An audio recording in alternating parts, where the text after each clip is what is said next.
Okay, here we go. We are alive.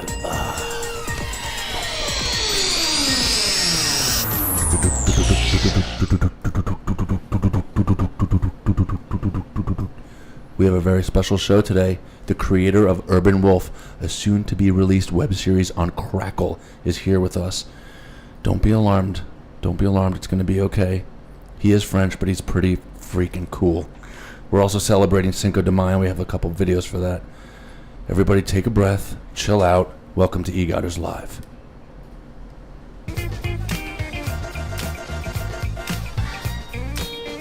What do you think of the opening credits? You like them? Yeah, I know.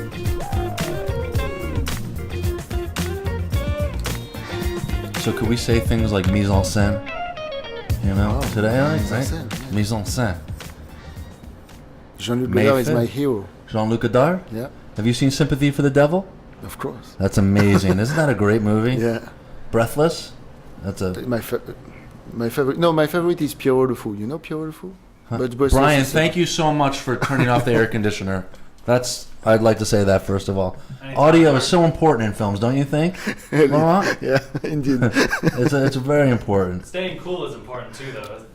So you are from Paris? Paris, yeah. Oh, ho, ho, ho.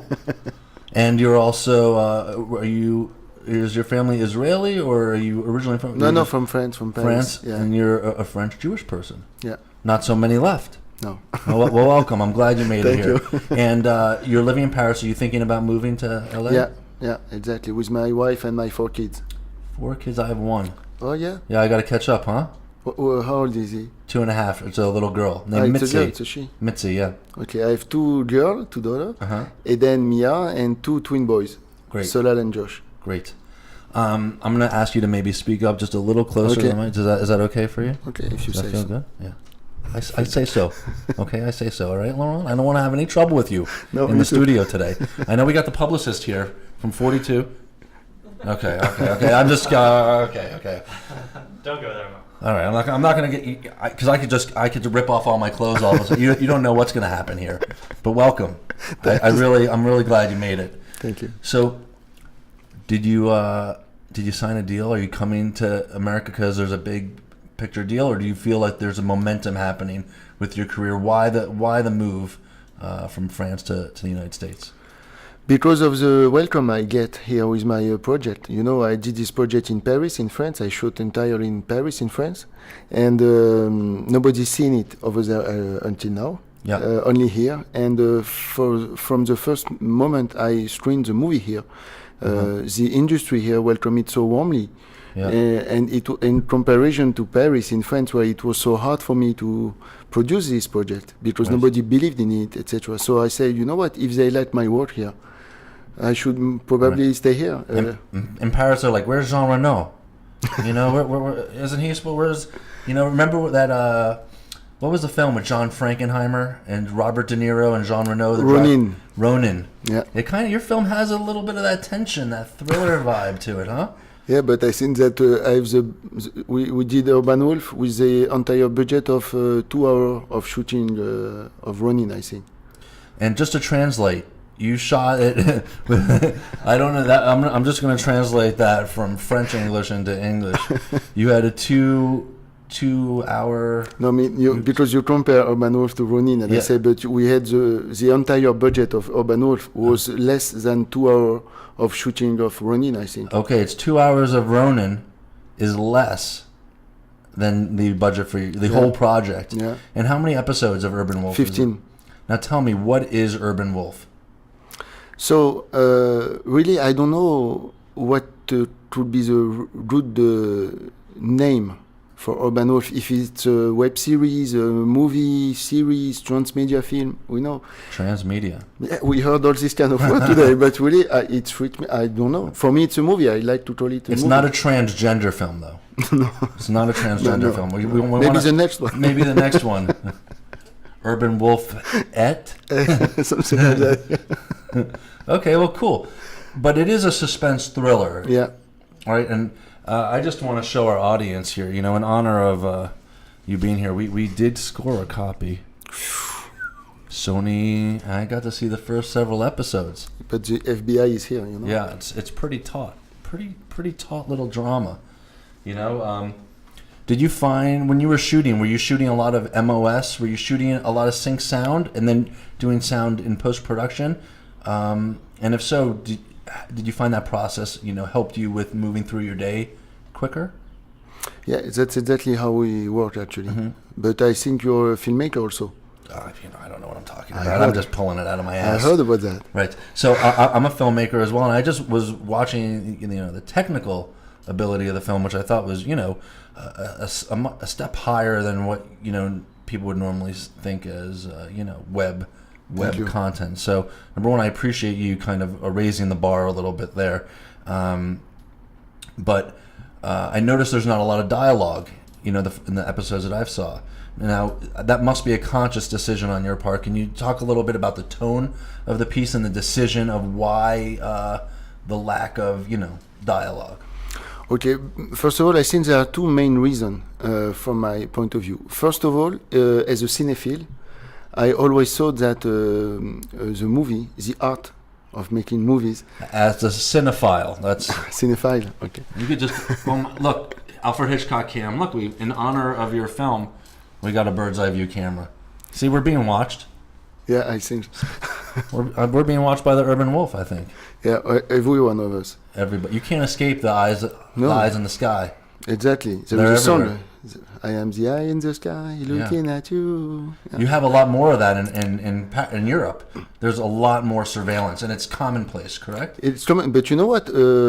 Actually, New York, for example, is a city with as much as surveillance cameras than in London, for example. We don't know. We don't talk a lot about that, I think. Yeah. We only talk about London or Paris, but right. Actually even here in the US now. Look what's happened this week with the guy from the terror attack. Yeah, they got him through surveillance. Yeah, thanks to that, yeah. Amazing, just amazing. So the tone. Yeah, so the first reason is because, as I said, as a cinephile, I always thought that the true originality of making movie is the fact that when you see the movie of the origin, the silent movies, Charlie Chaplin, Buster Keaton, Eisenstein, all these great guys, they made movie for the whole world because it was a silent movie with no dialogues. And that's why it's become so popular in the whole world. And when in the late 20s... And they're not really signed. They do have music accompanied with them. So just, and that music is a big part. Of course, you're right. But silent era movies. We called that silent, but of course it was not silent. Yes. Yeah, you're right, and music was so important. That's also what I've done with Urban Wolf, the music. I had a great composer. His name is Thierry Karoubi. Can you say the name one more time? It's great, because we were going to ask you about the composer, and that is such a big part of your series. Of course. So his name with a French accent is Thierry Karoubi. Thierry Karoubi? And I think with a more American accent, it would be something like Thierry Karoubi. Jerry Karoubi. Jerry. With a T. I love Jarrett. Yeah. Jarrett? No, Cherry. Yeah. Oh, he's awesome. He is really gifted composer, really. That was another thing that really stood out to me is the score, and it kind of felt like I don't know how long you're in LA for, but they're showing Metropolis, the director's cut on the west side. Yeah. I know, of course. Yeah, it's and anybody here, please check it out, Metropolis. In LA if you live in LA. This is when I talk about this movie of this area we call silent movie. This is of course one of the most important of this kind of movie. Fritz Lang was a master, of course, and because I always thought that the greatest movie ever done are movie that I prefer to call them non-verbal movie. Yeah. That means that the story is not driven by the dialogues. Yeah. And even after the sound arrived, etc., I think that still now the greatest movie are non-verbal movie. For example, 2001: A Space Odyssey. Oh yeah. You have almost 2 hours 30 of movie, but less than 20 minutes of dialogue altogether. Yeah. Same thing with Sergio Leone, Once Upon a Time in the West. Same thing, 3 hours of movie, half an hour of dialogue altogether. Even Bergman. Made his best movie. It was Hour of the Wolf. You like that one? No, how do we say that? I forget. Strawberry. No, you know, with the two sisters one is dying. No, the death one. Yeah, The seventh seal. No, sorry. With the sister who is dying, whispers and. Whispers in this. I don't know the Crier chuchotement in French. I'm sorry, the title in French. That's okay. Something like shout and whispers or something like that. But it's Existentialist. Yeah, but almost no dialogue at all, and it's a Birdman. So I always wanted to make movies that way. El Mariachi. And Mariachi, no dialogue? No, but very little dialogue. Very little, same thing, yeah. Dialogue. I think for me this is truly cinematographic to do movie like that way. And second reason that came also, of course, it's because of the internet. Because when I realized at the time I was preparing this project that when you are on the internet, actually, you have the same content available all over the world. Worldwide distribution. Worldwide distribution. And I say, you know what? But there is a problem because if I made my movie in French or in English or whatever language I choose, only the people who understand this language could see it online. The other will be excluded. So I said... So let me ask you. Yeah. I only got to watch up to, I think, episode 4, was it? 3 or 4, Brian? 3. Do we get the dialogue out of the 15? Is there dialogue? Yeah, there are altogether 5 lines of dialogue, so less than 1 minute of dialogue during the whole series. You know, you have to appreciate a filmmaker that takes a stand. Yeah. And being a filmmaker means making decisions and knowing history. Do you think enough people making web content have a sense of cinema history? I can answer to that because I haven't seen so much web series or something to have an opinion on that. What were you doing before? I came from the movie industry. I was assistant director, so I worked all my life in movie industry in France. So an assistant director in France, is it the same thing as here, or do you smoke more? And drink more? No, I think they drink and they smoke the same, but I don't smoke. Good. That's and good. I drink only... But you're like the traffic cop as an AD, right? It's hard. Come on, let's go. You're telling the director. Also, yeah, everything. It's the same thing. Yeah. And now in the U.S. when we shoot, it's 12 to 14 hour days. In France, is it like 4 to 6 hour days?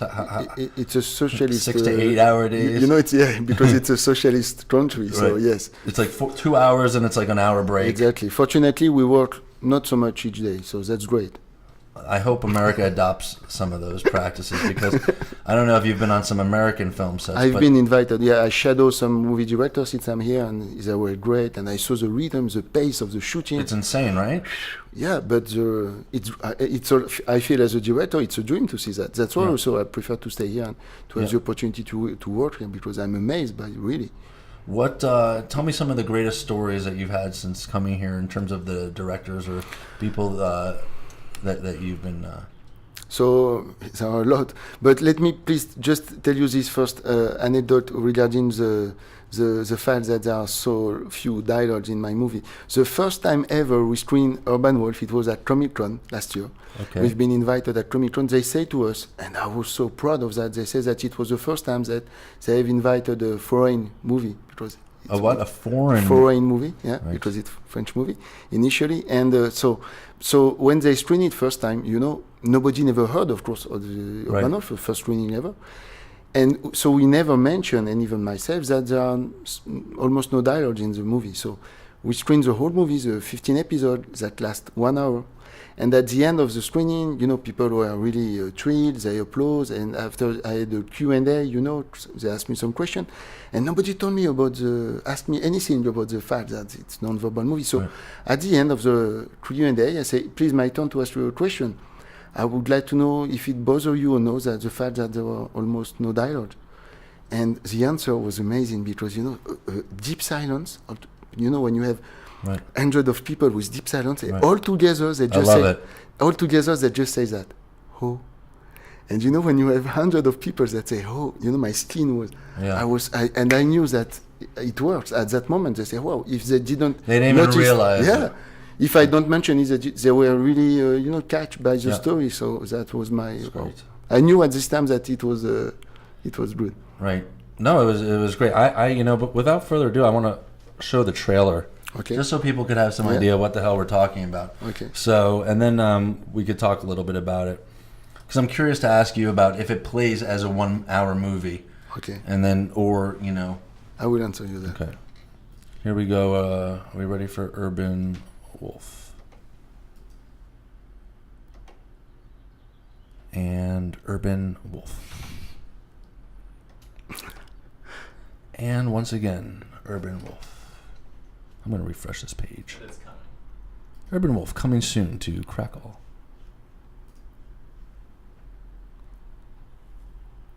Here we go.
That's some style right there. That's some stylist shit, man. Thank you. Very nice. So, no dialogue in the trailer either. Nope. So this actor, what did you find him? Was it a choice to make him like an Asian? I mean, how did you cast this guy, and was there a choice to make him an ethnic character? Okay. First of all, the decision to choose an Asian actor to play the character name is Justin Case. Just in case. Yeah. And from the beginning, he is an Asian, but from America, from New York, actually. And I cannot reveal why, because it plays into the. I cannot say why, but I can tell you how. Okay. I found this amazing actor, really. I don't care. No, I'm kidding. No? How did you find him? No, because it's your question about the cast. No. Because really, I'm sure that people will be amazed by this guy. His name is Vincent C. He's from Hong Kong, China. And I never heard about him before, the same way that he never heard about me, of course.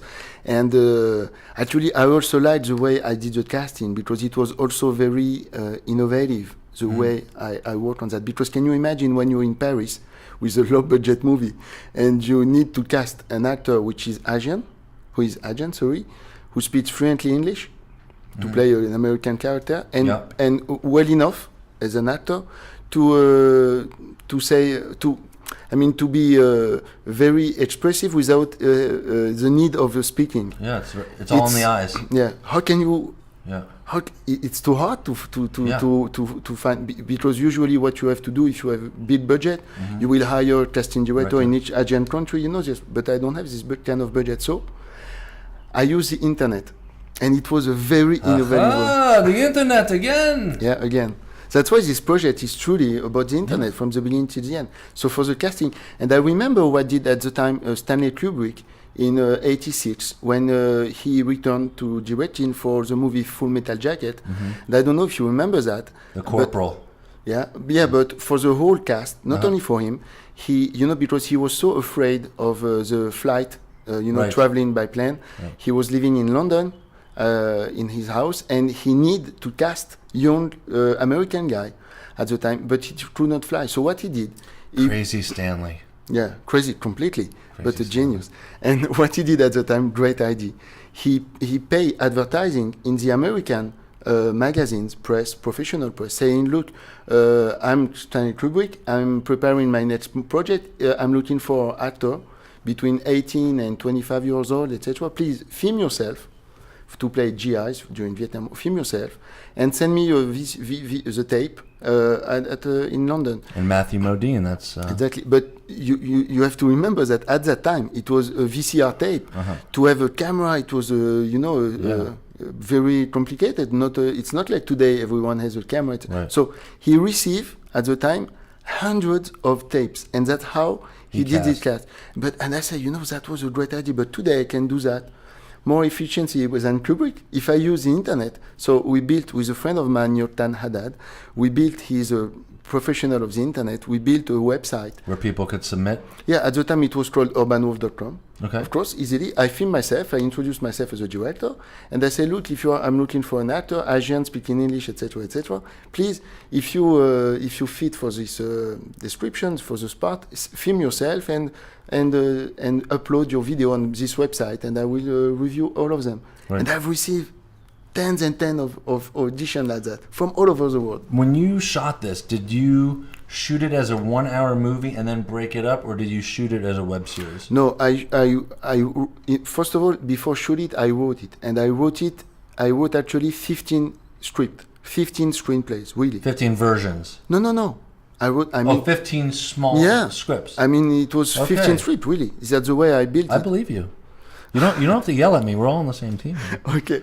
No, because it seems... I really do believe you. It seems weird, probably, towards that way, but that's how I thought it would be more efficient towards that way. So I really wrote 15 scripts with, 3-act structure, etc.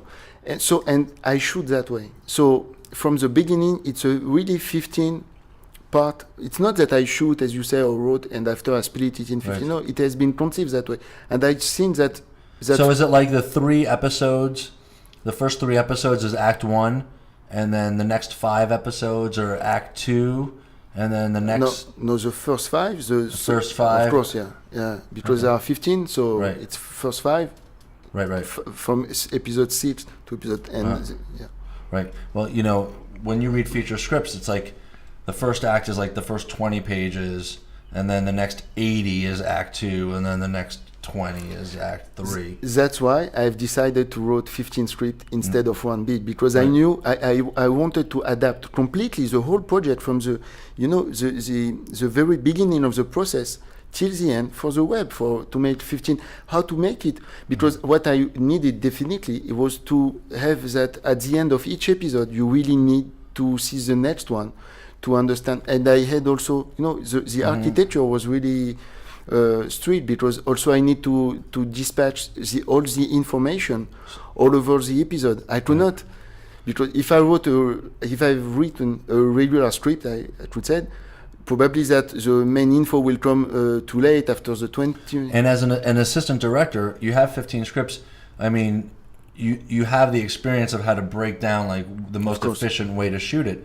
So how many days did you shoot this? 15 days. 15 days. Yeah. And it wasn't necessarily one episode per day in sequence. No, unfortunately. But you would pick a location, stay there as long as you needed to, move on. Yeah, and actually that was the plan, the initial plan. Okay. But because we had such difficulty in France to... You didn't make your days?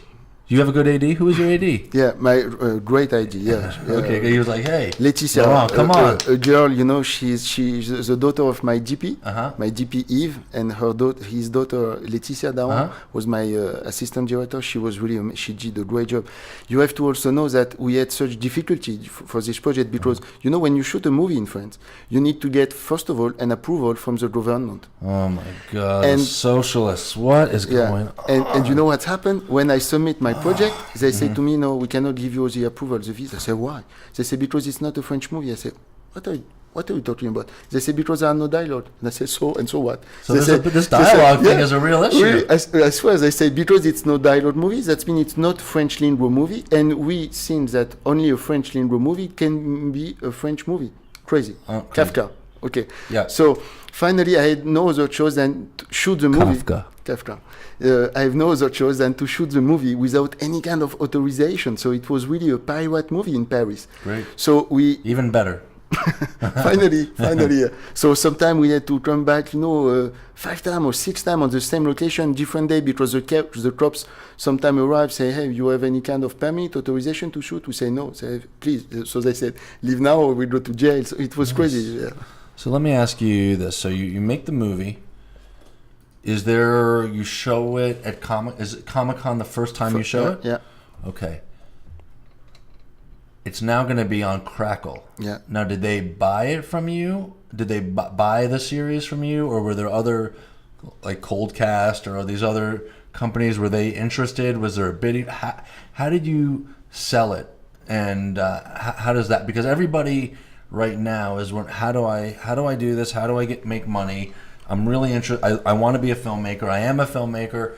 This seems like a brand new frontier. Yeah. But I don't want to do it just for altruistic reasons. I'd like to get, paid or compensated. How did that happen for you?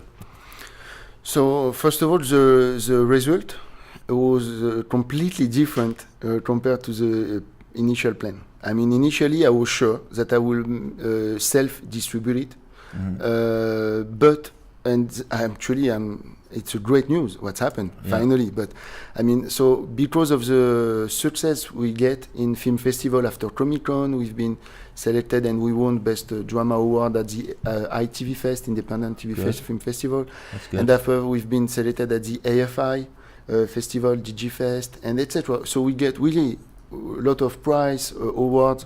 And because of that, the word of mouth in the industry was so big, actually. The word of mouse? Mouth.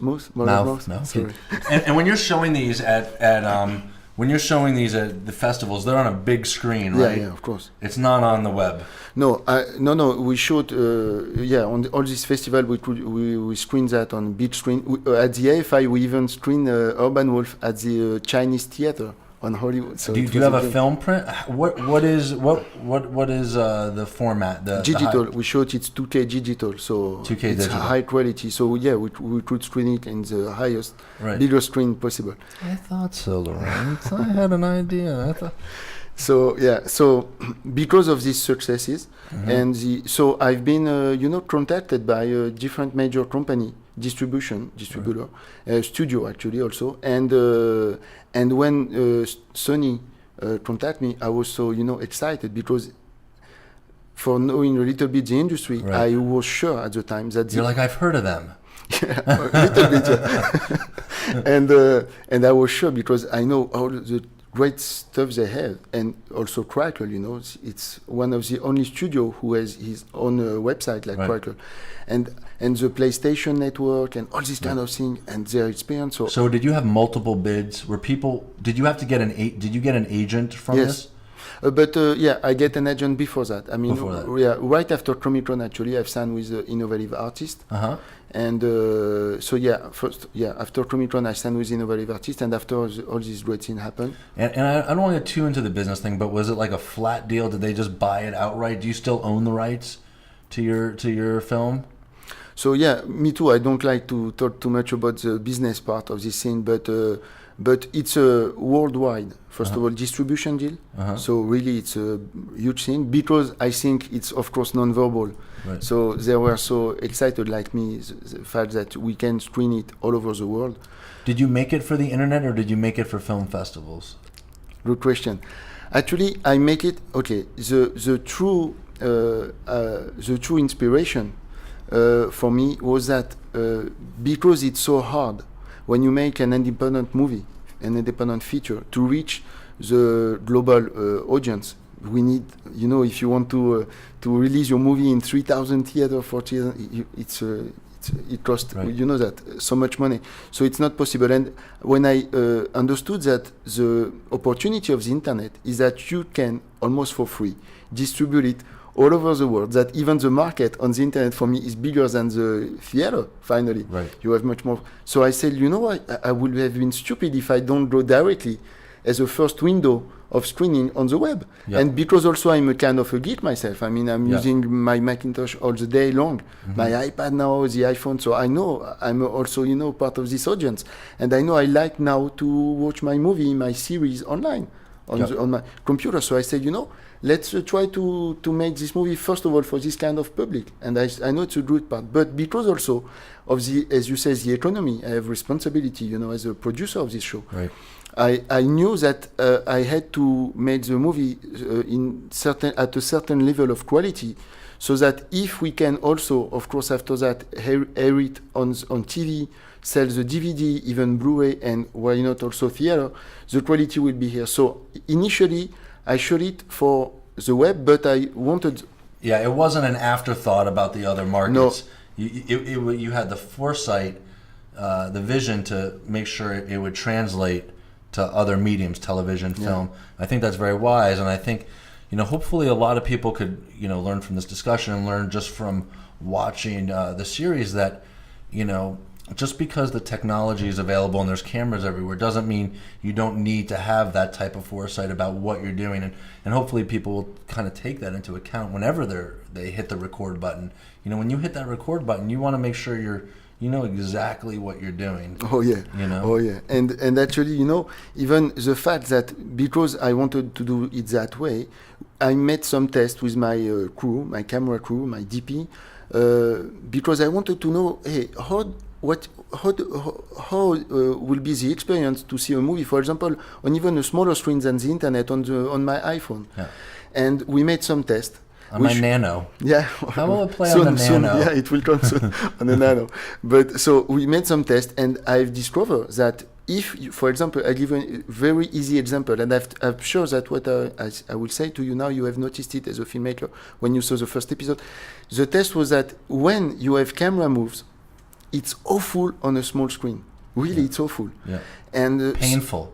It's painful. Yeah, it's very painful. It gives headache to, for example, even a great movie like The Last Two Bourne for Paul Greengrass. Mm-hmm. I like his art of this handheld camera. It's great. It's great to see that. But on a small screen, wow. Yeah, Paul Greengrass. Yeah.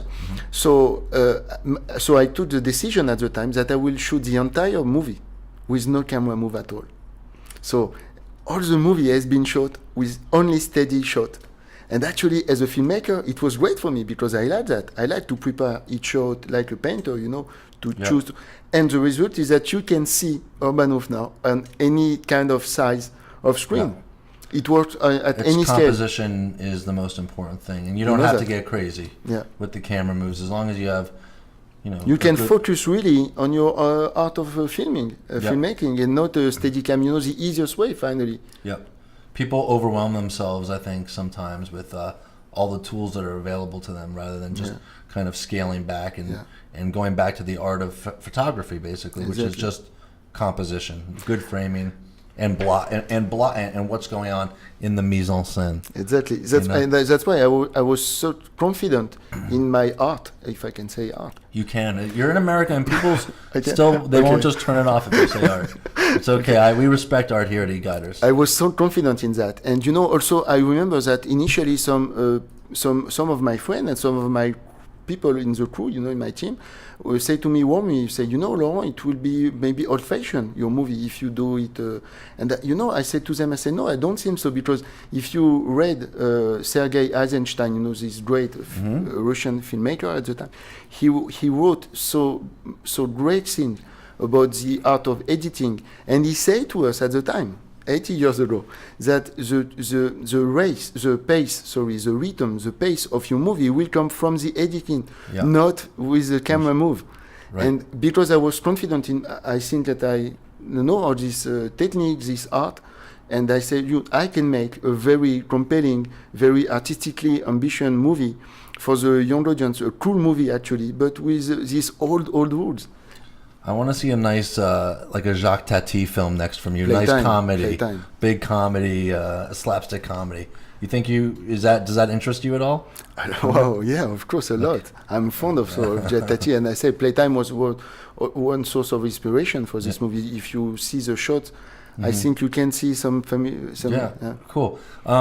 I could sit and talk with you all day, talking about film. I really enjoyed you coming. Today is Cinco de Mayo. We are gonna, I'll show you how we do it American style.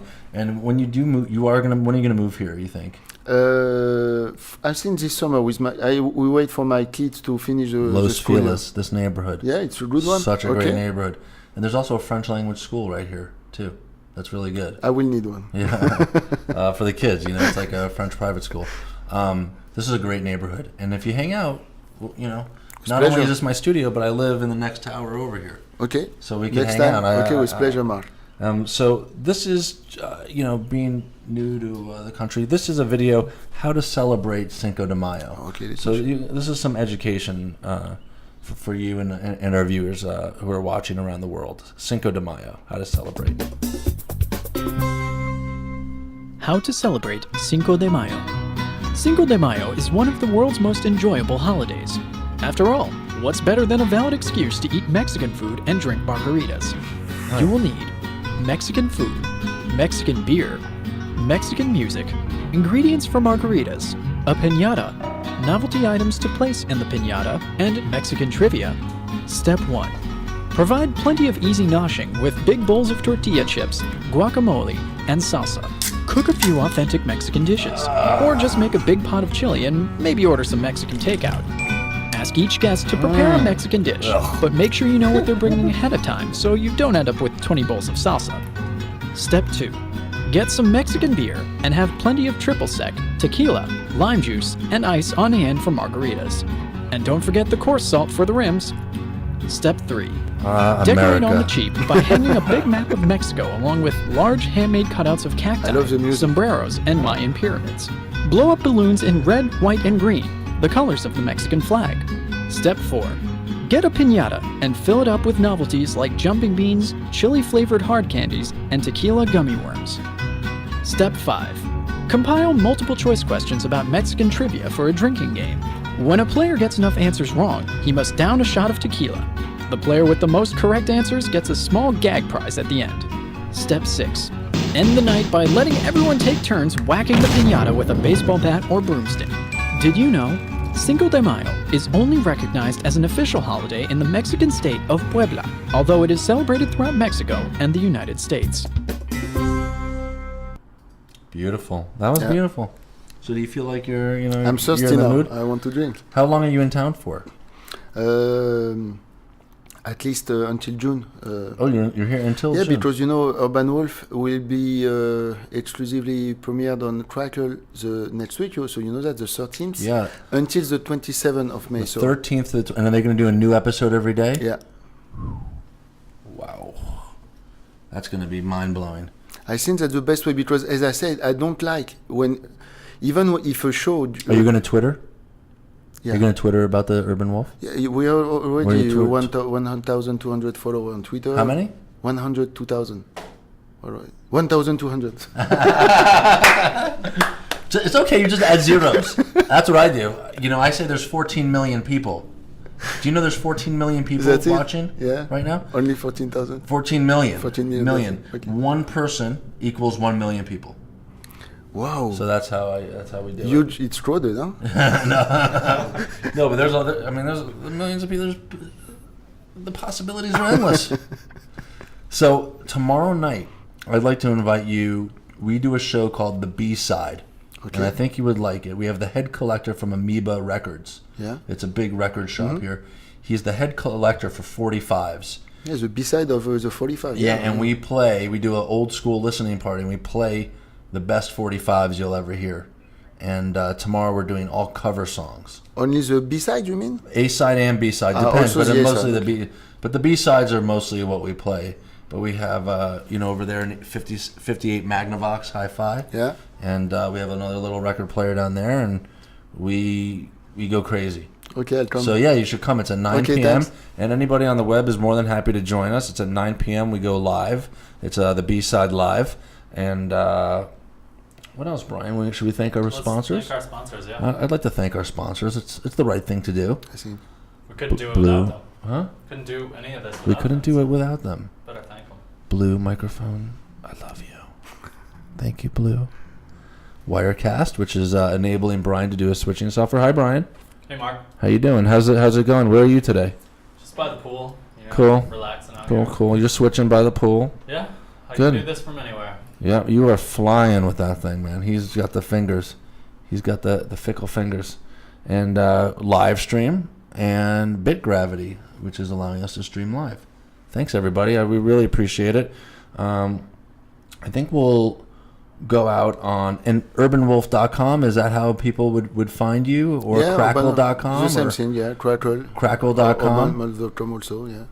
Great. Crackle.com, urbanwolf.com. What's the Twitter address? Urban Wolf? Yeah, it's urban _ wolf. Urban _ Wolf. That's so French. Anything else about the show?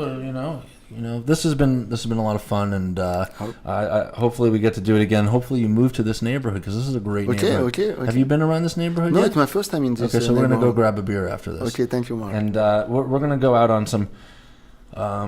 I think you'll like this. This is some pure great Americana from Rhett and Link. This is the Guacamole song, and Okay, let me show that. and it's good American fun. It's not as stylistic maybe as your masterpiece, your masterwork, but we'll play it nonetheless for Cinco de Mayo. Thank you so much for joining Thank us, you, Mark. Laurent. Thank you. And I wish you the best of success with Thank you. Urban Wolf. I'm was sure it's pleasure going to to be be a here with you. great show. Thank you so much for that. Thank you, Brian. Thank you. And now we'll check out how to make Guacamole. guacamole and the history and a little bit of history to go with it. So, Guacamole. Guacamole. Yeah. Guacamole. Guacamole. This is the story of guacamole. Guacamole. Over 1,000 years ago, deep in the Aztec jungle, a small boy was searching for the elusive blue-footed booby bird. Suddenly, the boy stepped upon a ripe avocado, creating a mysterious green paste. Without thinking, he reached down and tasted this paste and thought to himself, wow, that's pretty good. But it would be perfect with a little diced tomato, onions, some chilies, garlic, cilantro, salt, pepper, and a little lime juice to retain color. The good people of the Americas are forever indebted to this boy. Guacamole. Guacamole. Tastes great even though it looks like mutant jelly. Guacamole. I like it. Guacamole. Guacamole. The green dip doubles as a facial cream. Guacamole. Grab your avocado, salt and lime juice also. Throw in some tomato, onion, garlic, and cilantro. Hey. Some add in serrano, some like jalapeno. Don't make it too hot though when serving it to gringos. Hey. Grab your avocado, salt and lime juice also. Throw in some tomato, onion, garlic, and cilantro. Hey. Some add in serrano, some like jalapeno. Don't make it too hot though when serving it to gringos. Hey. Next time you stick your chip into that magical green tea, be sure to raise it high for that little Aztec guy. Guacamole.